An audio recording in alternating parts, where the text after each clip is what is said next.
think society's attitudes to race were quite different, very different to how they are now. Life could be tough, particularly in some of the parts of London where we were living. And open discrimination wasn't as rare as I think many people would think. We had to make compromises and sacrifices. Your success rests in your own hands. You have to work hard. You have to be passionate about what you do. You have to invest your soul into that enterprise, and you have to make sacrifices. One of the things that became very clear to me early on in my career was the power of pulling together teams that thought or worked in different ways. Hi, I'm Marcus Shah at Interim Partners. I'm part of the CFO and Finance Practice. In support of Inclusion Week, myself and some colleagues have conducted a series of interviews with business leaders to discuss their backgrounds, career paths, and how we can collectively continue to increase awareness on this key topic. I'm here today with Nimesh Patel. He's a FTSE 100 CFO who's going to share some of his background and insights with us and around how D&I has shaped his outlook on business and society as a whole.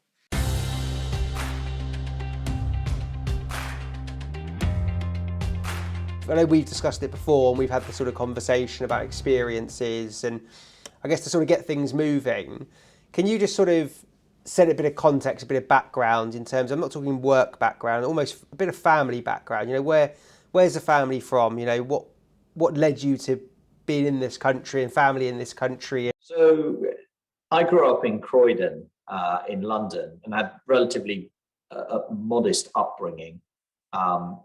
Hardworking, first generation immigrants.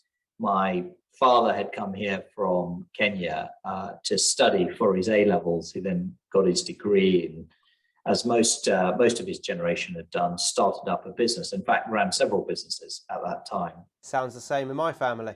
Well, exactly. And my mother came over once they were married. I think the interesting thing about that time, which is really sort of the 80s, the early 80s, is that I think society's attitudes to race were quite different, very different to how they are now. And at times, life could be tough, particularly in some of the parts of London where we were living. And open discrimination wasn't as rare as I think many people would think that it is today. Yeah, it's quite unbelievable, isn't it? And I think that's the exact point. I think people aren't aware because you don't hear what you don't see, you don't see what you don't hear, and I think growing up in that sort of environment. I mean, in terms of your parents, you mentioned obviously having their own businesses. Were there hardships, or was it quite comfortable in some aspects, or was it that real working class sort of hard graft sort of upbringing? With any sort of entrepreneurial venture, there's always a large degree of risk, and there's always a uncertainty that comes along with that. And actually, I grew up with that in part. So we definitely found that there were times that were hard, and that where we had to make compromises and sacrifices, and there were times when things were going a little better. The other thing that I was left with a very strong sense of was work ethic, and just how hard both my parents worked, because part of owning your own business is really investing all of your time, your energy, and your effort into making it successful. And therefore, there wasn't a concept of a 5-day work week. It was effectively a 7-day work week. And honestly, through my entire childhood, I never went on a holiday with both my parents. Wow. Because one or other always had to be here working. In fact, holidays were relatively rare. And I had a much younger brother, who's about 6 years younger than me. And actually, whilst the parents were away, quite often it fell to me to look after him and to help raise him. So, I was the one who would sit there and do his homework with him when he was struggling. I was the one who would quite often make lunch as well for him, just during the weekends when no one else was home. And so that was quite interesting for me, because I think that one of the really positive things that I think came out for me was that understanding of your success rests in your own hands. You have to work hard. You have to be passionate about what you do. You have to invest, your soul into that enterprise, and you have to make sacrifices. I think that's, just talking about the sort of setup and background, that's a huge responsibility at such a young age as well.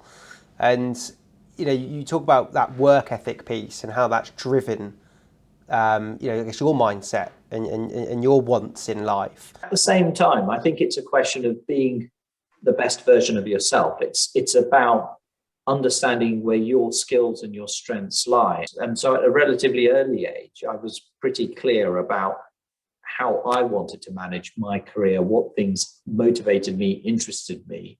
And I was prepared to take a chance on doing something that actually I didn't know much about. And there wasn't anyone around me that could really advise me about. That's exactly what I was going to ask you. You mentioned about the advising you piece, and investment banking is a very specific area to go into and to focus on at such a young age as well.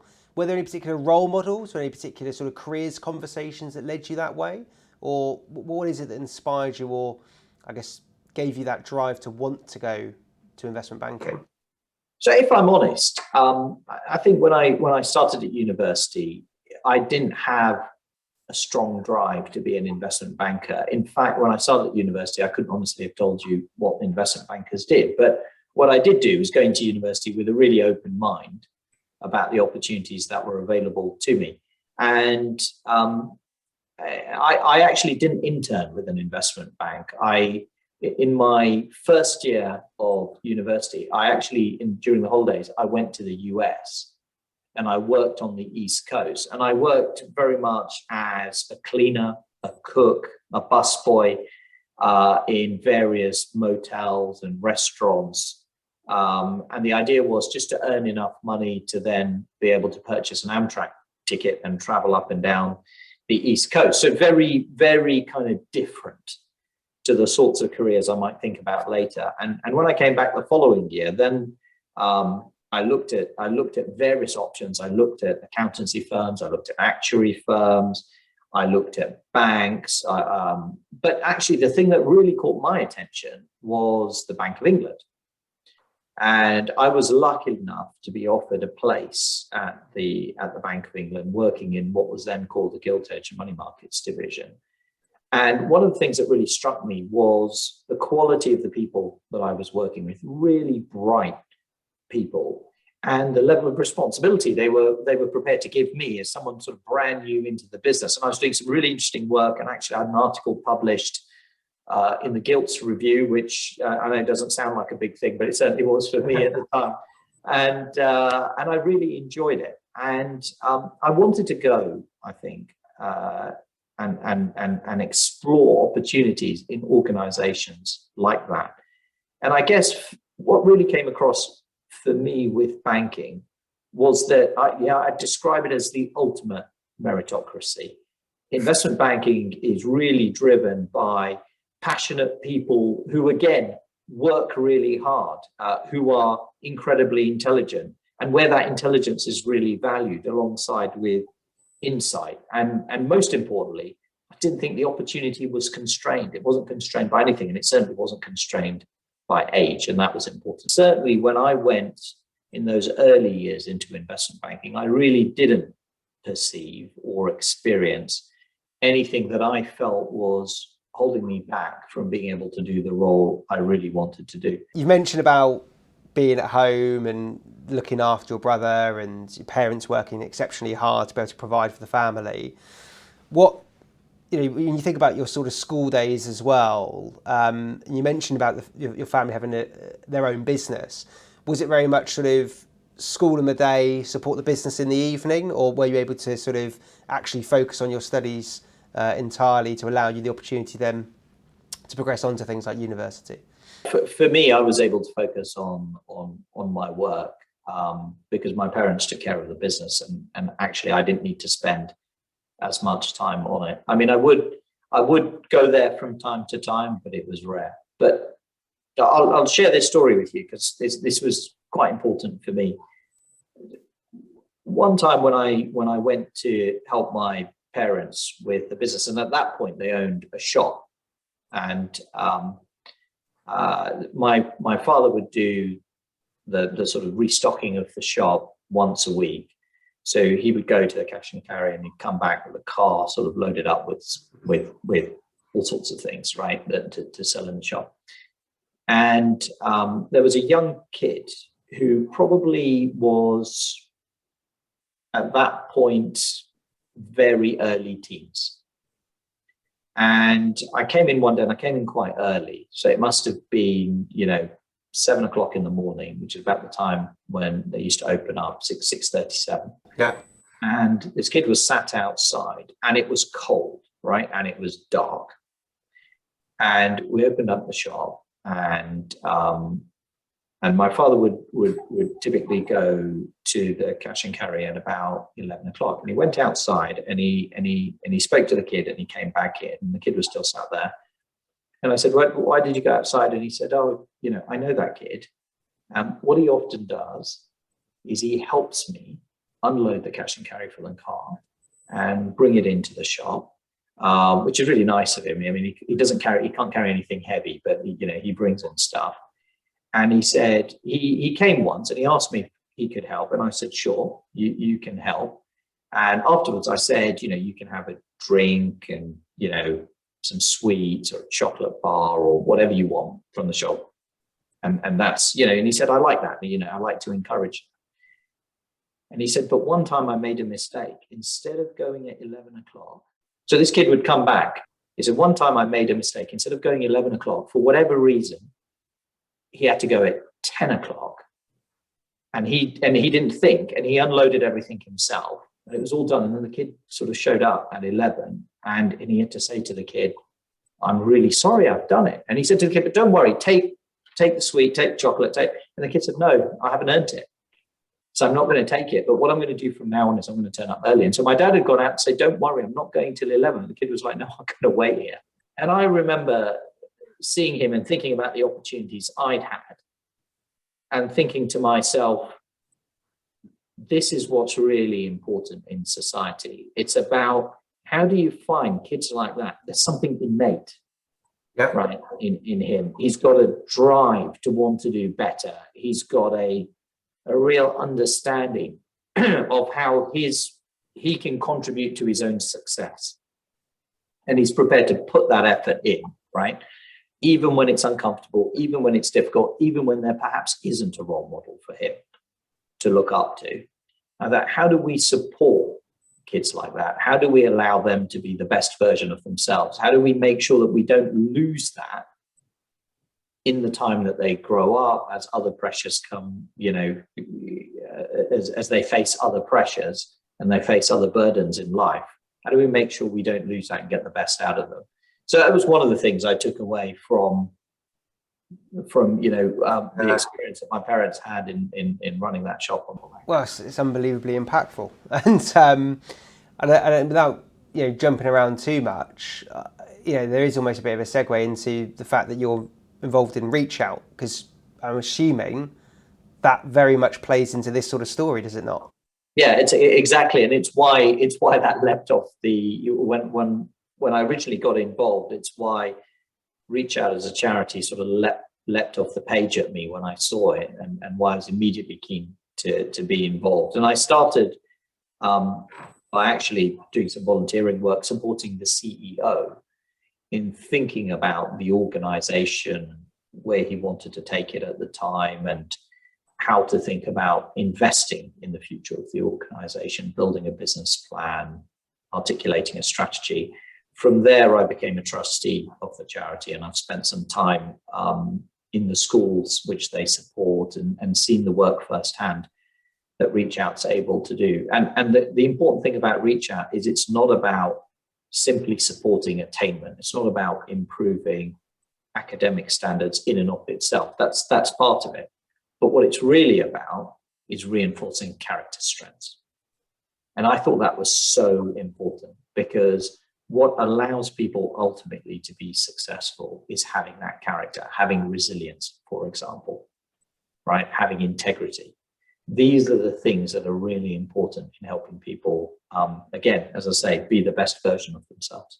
One of the things that became very clear to me early on in my career was the power of pulling together teams that thought or worked in different ways. So, and that's been a consistent lesson for me across every organization I've worked in since. And I always refer to it as cognitive diversity. And cognitive diversity is coming through from bringing different insights, different experiences, different skills together.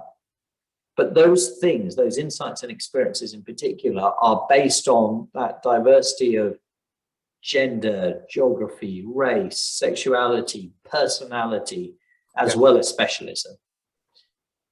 And I always found that through those teams, we delivered better outcomes. And I've always sought to build teams that have that cognitive diversity. You mentioned about bringing in people with different backgrounds, and have you almost had to individually, you have to almost like train yourself to think differently when you are approaching those sort of interviews or hiring processes, because consciously, statistically, it's to be seen that people typically hire people which are similar. It's reality.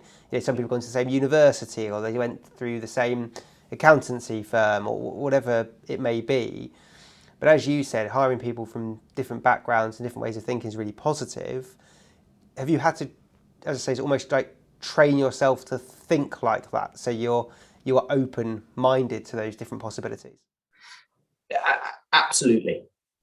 So where that really, where I really had to think carefully about how I want to pull my teams together and bring cognitive diversity into those teams was when I worked at Anglo American, which is a huge global organization, had over 100,000 people working there across many different countries.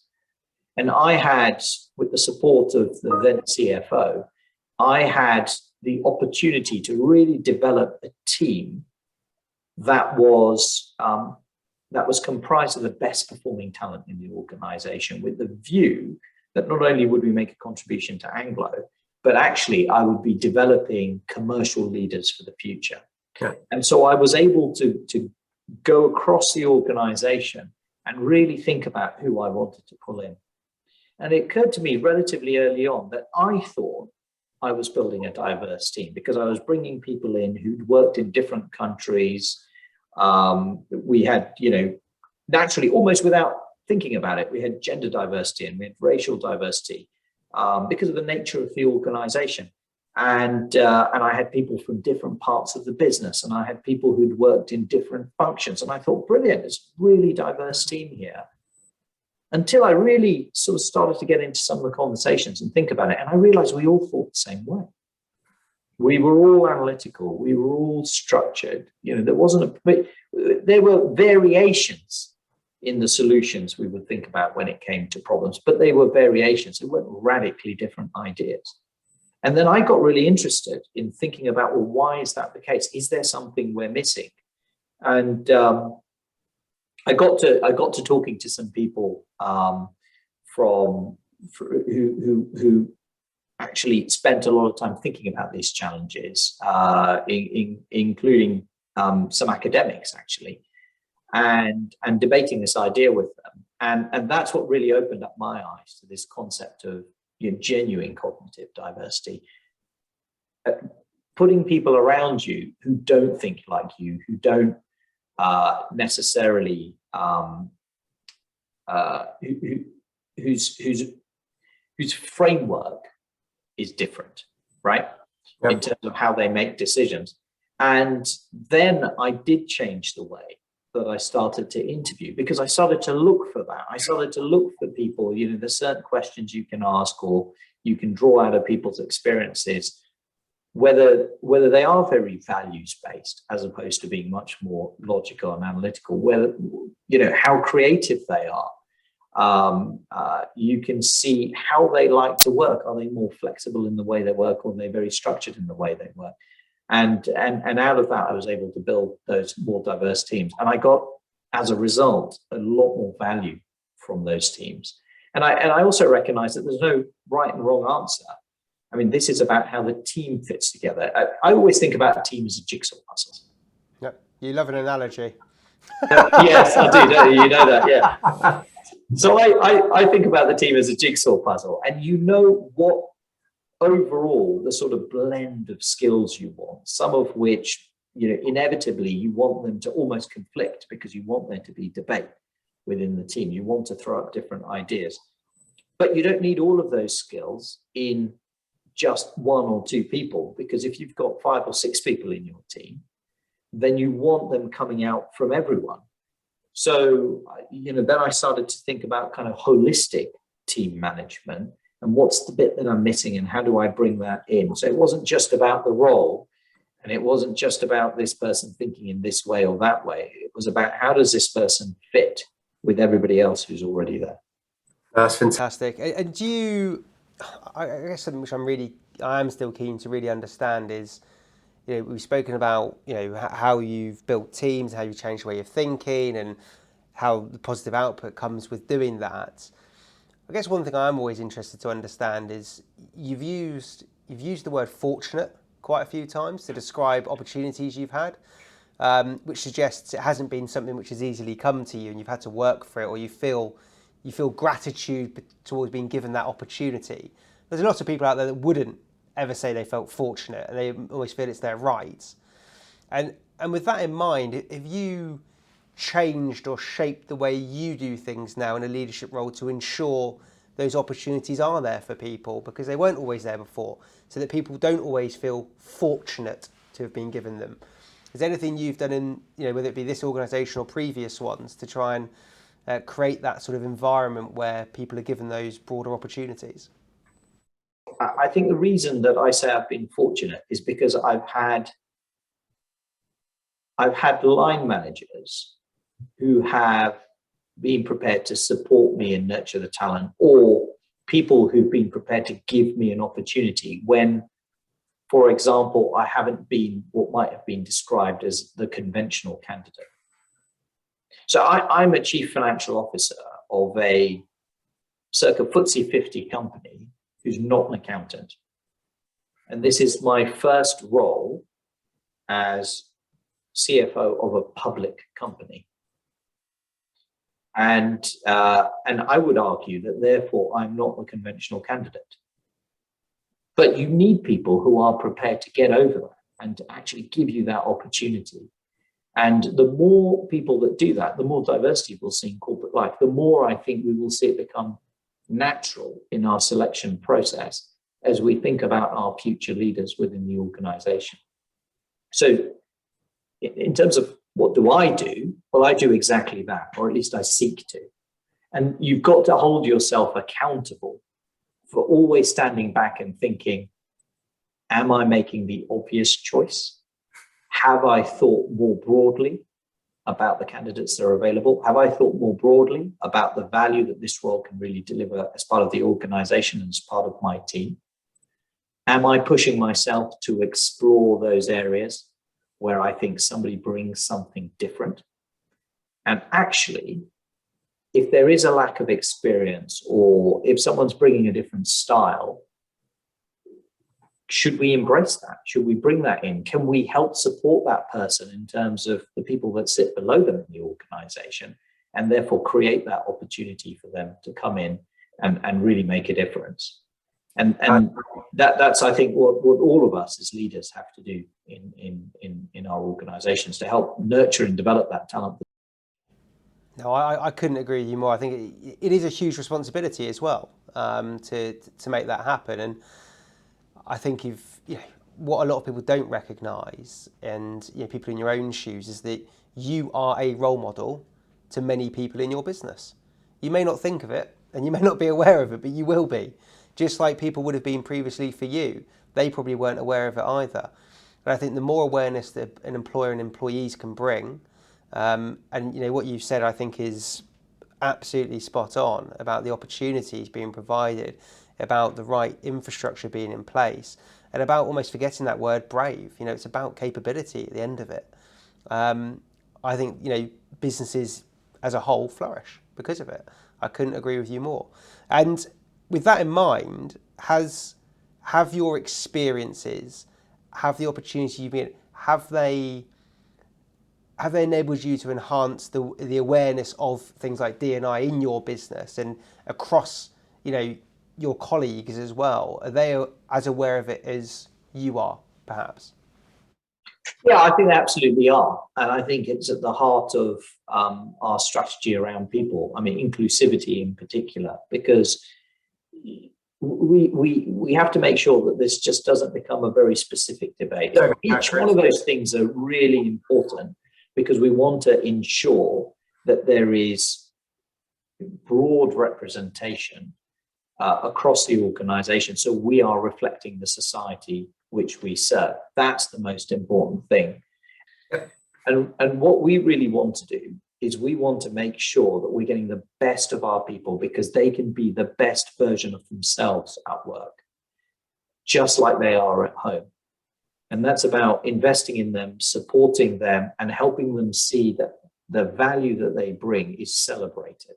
I think we're going to be really careful about the framework we make for decision making and some of the language we use. I mean, we often speak about qualities when we make appointments. We talk about risk of appointing someone or making a brave decision. What does that mean? We talk about cultural fit. What does that mean? We talk about gravitas. But what does that mean?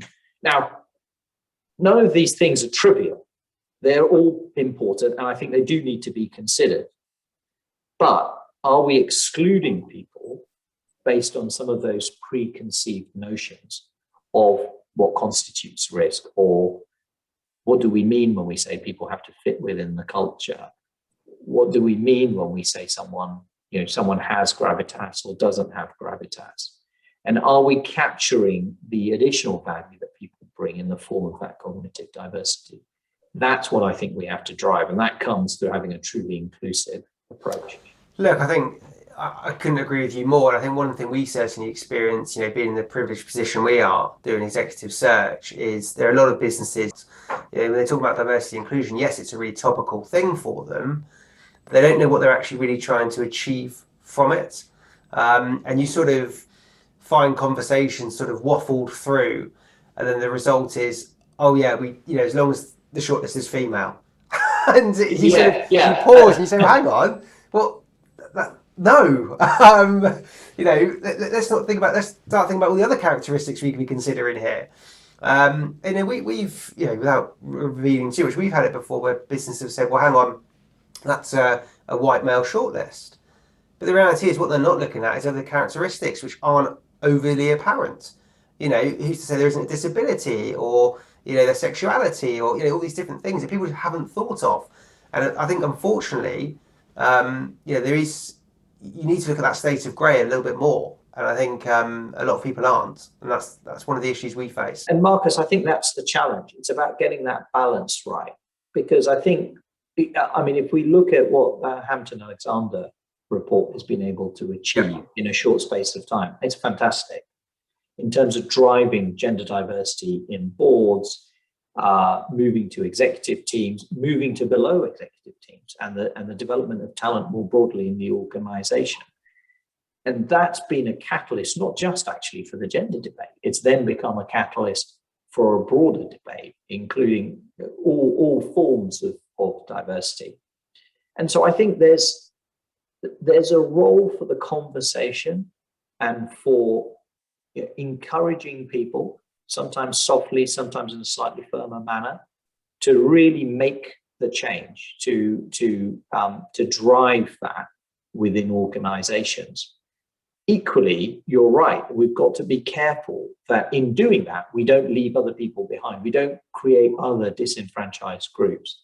And that's why I think the inclusivity portion of the conversation is so important. And you're right, that's not just about people who look like me.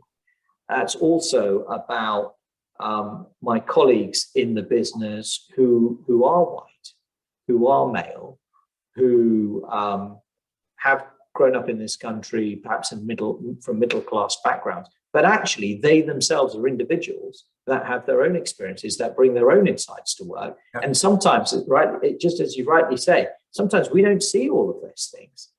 right? Sometimes there is something in their life which has been different, which has shaped their personality in a certain way, or given them an outlook on life which is perhaps a little bit different. And we need to work harder to make sure we draw those things out from those people also. I think that's spot on. I think everybody needs to work harder, and it's something we need to keep striving for as well. It's never going to be complete. It's never going to be, well, hopefully it can be achieved. A lot of inclusion and diversity in organisations, but everyone needs to keep wanting to do better. I think the second businesses feel satisfied, that's when the problems will start arising again. And that's when the creaks and cracks start appearing, in my opinion. But no, look, I think what you've said is unbelievably valuable. So thank you. Early in my career, I would not have had a conversation about race, because I would have felt like this is something that marks me out as being different, and therefore draws the spotlight, and probably not in a helpful way. The person who shaped a lot of the way in which I think about life and work and kind of society is my grandfather. And he always used to say to me, he used to instill this really strong sense of, what are you doing for society? What would every single role you do? He was always very proud of the progress that I made throughout my career. But his question would always be, it would be two questions always at the end of it. One was, okay, what comes next? But you can get that sense of that drive to always push yourself harder. And the second one was, how is this helping? What are you doing for people around you? What are you doing for society? And I remember having this conversation with him once. As one of my cousins was marrying someone who wasn't Indian, and so it would have been a mixed family in terms of race. And I asked him kind of what his view is on this. Bear in mind, at this point he was in his late 90s, and he said, "No, this is brilliant. This is right." He said, "The way I think about it, Nimesh, is your parents, my children, came to this country to create a better future for you.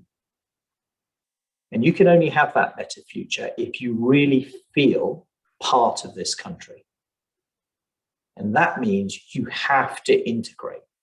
You shouldn't forget that you're Indian by heritage, but you are British. You are part of the fabric of this country. You have a responsibility to this country to contribute. And as part of that, you've got to embrace everything about this country. And that means, you can't be insular as a community." And I've always thought about that as one of the reasons, I think, because I see that as a parallel actually with a lot of other people I speak about. I've always thought about that as one of the reasons that I think, that immigrant families can be successful. I think you really have to want to be part of that community more broadly, part of that country more broadly. And you have to embrace the culture. And that doesn't mean giving up your identity. It means augmenting your identity. And I think that's been powerful. And I think we need to be careful also that it doesn't go too far, that you don't end up washing away the things that actually make you unique, that heritage, that experience, everything you've learned. So it's getting the balance right that is key. But it's something that I'm always acutely aware of, particularly as I think about my children.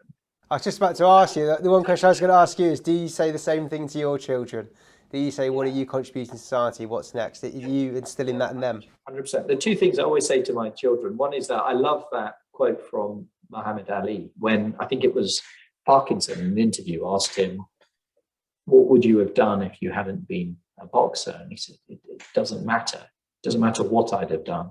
I'd have been the best in the world at whatever it was, even if I was a garbage man. I'd have been the best in the world, right? And I say that to my daughters all the time, and they I think they understand what I'm saying, which is I don't really mind what you do with your life, so far as you push yourself to be the best that you can be.